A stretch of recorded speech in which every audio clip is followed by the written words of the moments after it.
Story time. The lad decided to do the honorable thing and share his treat with Mother. Oh, story time. It was clear that a romance was blossoming between them. No! A romance lasting a lifetime. Story time. She stared at the gown and thought, yes, this is something my husband would wear. Story time. Sadly, only one cookie remained in the store. Sorry, boys. Daddy's getting that cookie. Story time. The man came to the bus stop every day to pick up hot chicks. Story time. This was the moment the lad would propose to the girl. No. Story time. With that girl, he knew he was now ready to beat up that kid Jimmy at school for stealing his milk. Stupid Jimmy. Story time. The man's butt scratching was complete. Dude, what? It was delightful.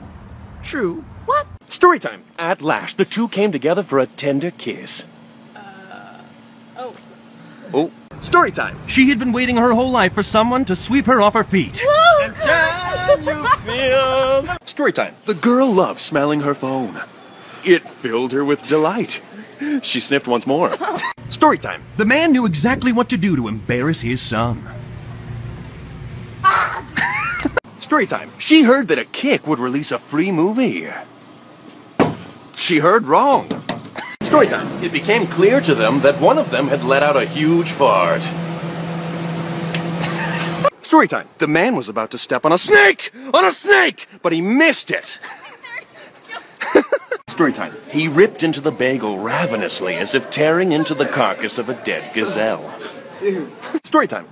The girl offered him a flyer, but he refused. But she gravely insisted. Story time. And that's when they became horribly lost. Are we lost? No. He lied. Stop it. Story time. The teacher slaved over the board. She stared at Thomas with a mighty rage.